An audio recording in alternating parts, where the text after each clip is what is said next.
bèn mây bên đó u nhóc ông lên và chú hay qua dùng xe yo nhưวันlàm buông ôi hồ khăm su bao quên mà nhẹ cha thấy đi áo lên mô như li ha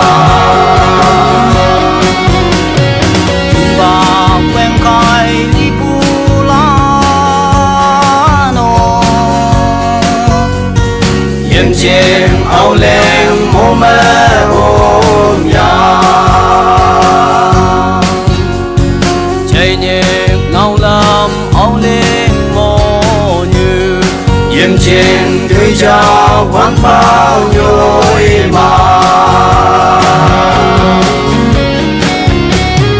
biết trong quán nhôi bè cha quán bao bay quang nhang như mù lang tươi như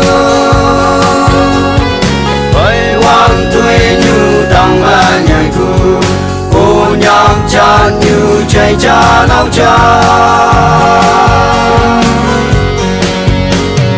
áo len mô như mà xếp chém hà cha thấy đi phải nào lắm cha mẹ kem hà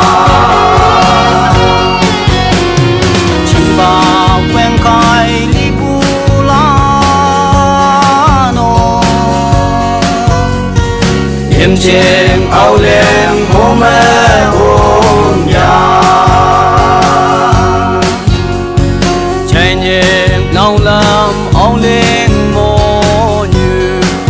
trên tươi cha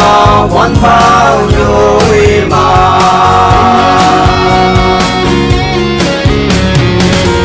ba trên mẹ áo len mò như chiều hết quan xem vui ô bay nhảy thu cô nhạc cha như mù lăng nhầm như vương ma hay xe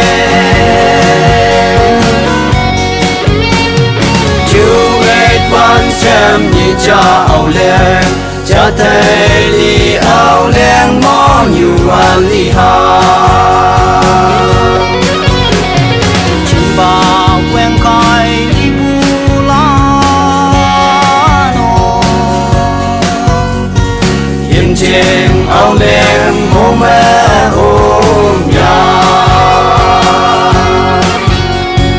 chạy nhẹ nâu lâm áo len trên tươi cho quán bao nhiêu